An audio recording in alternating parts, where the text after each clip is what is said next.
71-year-old U Sang Lai and his wife Do Ji lived in this shack for 11 months after Cyclone Nargis devastated the Irrawaddy Delta in Myanmar. Unable to work and without relatives, the elderly couple haven't been able to build a new house.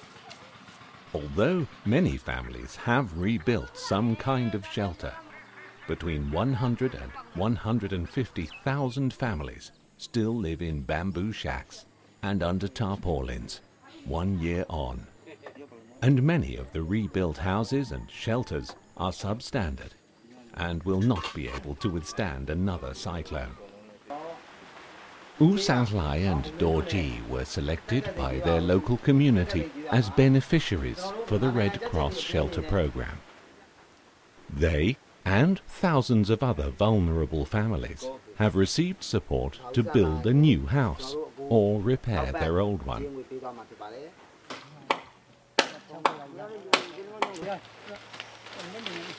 It only takes about a week to build a new house. And in late March, Sang Lai and Do Ji moved into their new home. Their home will also serve as a model for other houses in the community, as it has better bracing and a better foundation than many traditional houses. While much has been achieved, major challenges remain in the Delta. Many survivors don't only lack proper housing, they also don't have clean water or any income. On top of that come the psychological scars that follow shock and losses.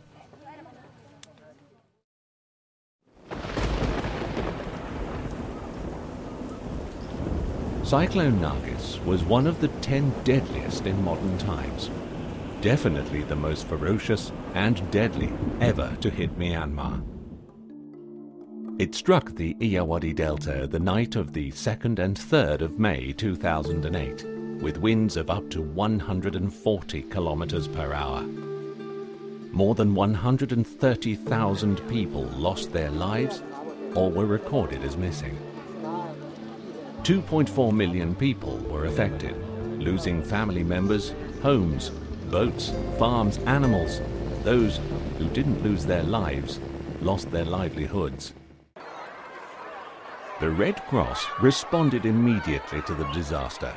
Lives were saved, the injured were treated, and thousands of stranded people were evacuated or rescued, thanks to the presence of first aiders and unpaid relief workers.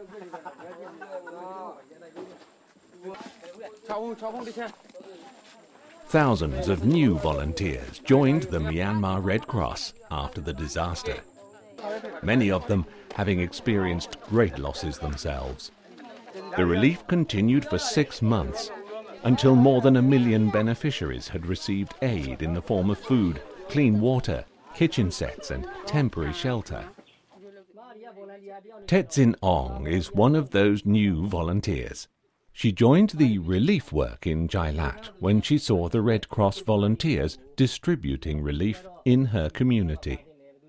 Tedzin Ong has continued her work, now helping those hardest hit and most vulnerable in the recovery phase. This is not easy, as thousands of affected people have had little opportunity to make an income for almost a year. Many survivors are struggling with debts after having had to borrow money to buy food, to sow and cultivate their crops, waiting for the next harvest.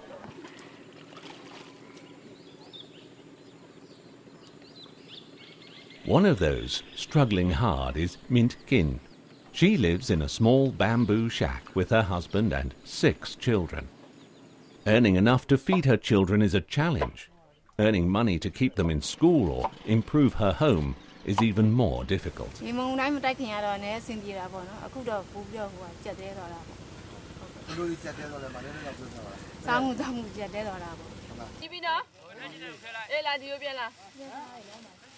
One of the ways the Red Cross is helping those who need it the most is through a Cash for Work livelihood program, where the community decides which projects should be carried out. and selects those who will get a chance to make a small income by doing the work. In Mintkin's community, they've decided to repair the road, linking the boat landing at the river with the school more than a mile away.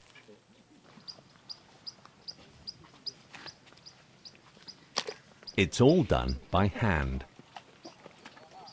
Wet mud being lifted out of the stream and thrown from one pair of hands to another. Lumps are being placed on top of each other, shaped and stamped piece by piece. After a few weeks, the road will be dry enough for the students to use, so that they no longer have to walk through the wet, snake-infested paddy fields. Building the road is back-breaking work under the scorching sun.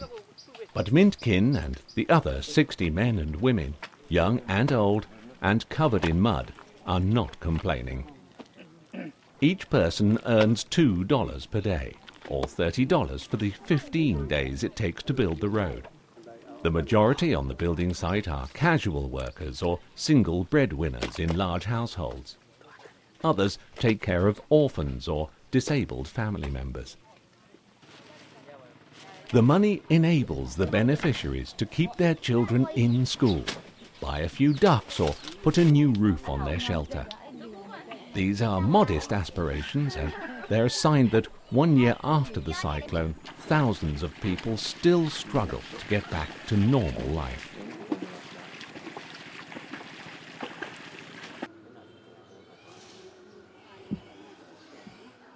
While the structural damage to the vast delta was very visible, the psychosocial trauma are often more hidden, although very extensive after a disaster on the scale of Nargis. Thousands of people suffer from the losses of children, parents, brothers and sisters. This woman from La Buddha lost her husband and 2 children and is still severely traumatized. 11-year-old Sorki Tu lost his 10 brothers and sisters and both parents. His father was the last to let go of his hand in the high waves after their boat had been hammered to pieces by the strong winds. Sorki Tu is the only survivor of his large family and now lives in an orphanage and attends school. He alternates between playing and laughing and looking like the ultimate definition of sadness, as though he's alone in this world. Nhiet Nine lost his wife, 1 son and 2 daughters during the cyclone.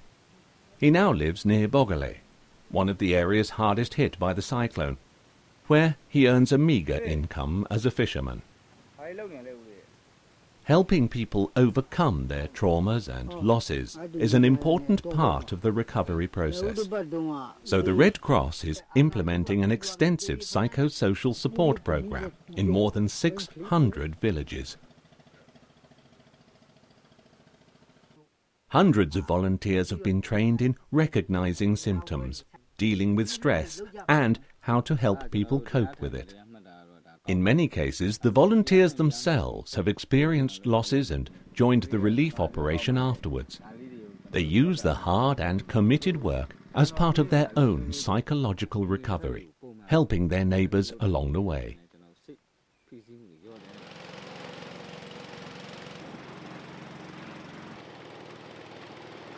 Josua Min became a Red Cross volunteer 10 years before Nargis.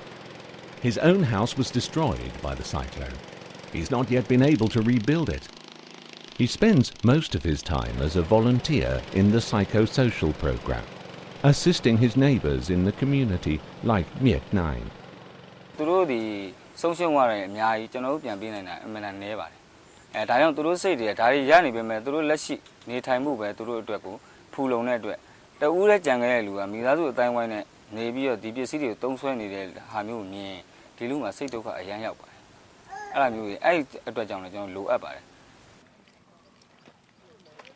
Back in Jailat, the walkway for the children is taking shape.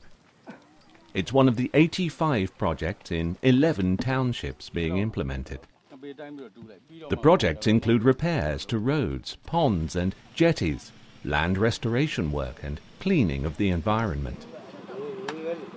Only one person from each family can participate in a Cash for Work project. Mint Kin represents her family and intends to use the $30 for a new roof for the house and to keep her children in school. Handing out cash to those affected by disasters is an uncommon practice for most relief agencies. But the method empowers people to define their own needs and make their own decisions.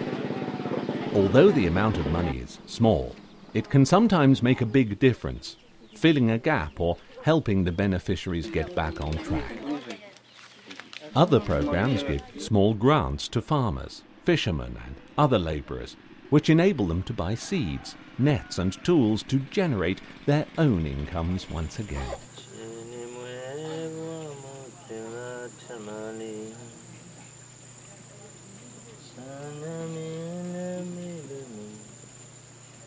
Myetnaim is on his way to the local temple.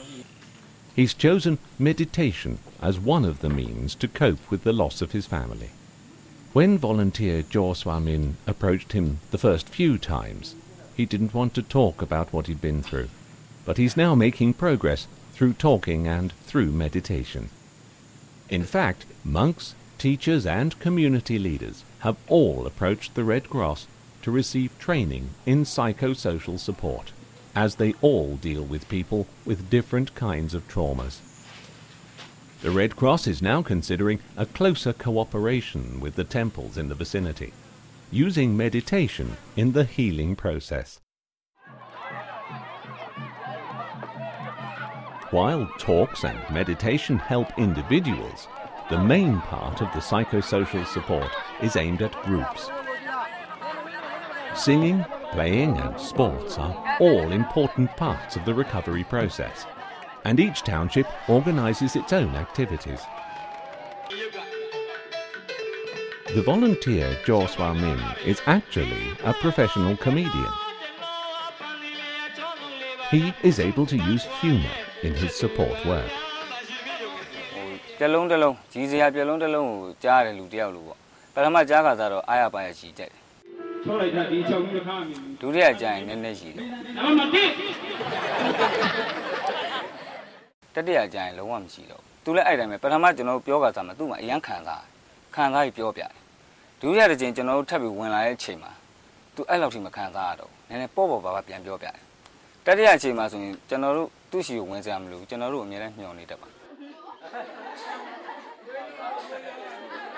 Special attention is given to the children in schools. Children who have experienced disasters and suffer from stress often have a reduced capacity to learn and to socialize. After the cyclone, many children feared being away from their family and going back to school where many of their friends were missing. Gradually, schools have begun working again, and the Red Cross is supporting the reconstruction of almost 100 schools, some of which will also function as evacuation centres. Activities such as drawing and colouring are used to get children to express fears and feelings that have been hidden inside.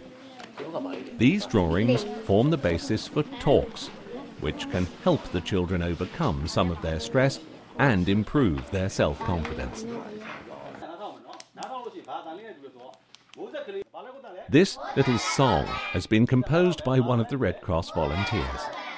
It illustrates the intensifying drumming sound the rain makes on the zinc roofs, which is still scaring many children and adults. But it ends with the forceful clapping of both hands, something you control, something you do when someone wins, something you do when you're happy. It's something which is even stronger than the heavy rain. All of these activities are still very necessary in a delta where for most part, even as people gradually reclaim their lives, no children play outside in the rain as they once did, and where a slight wind continues to instill fear and anxiety 1 year after the cyclone.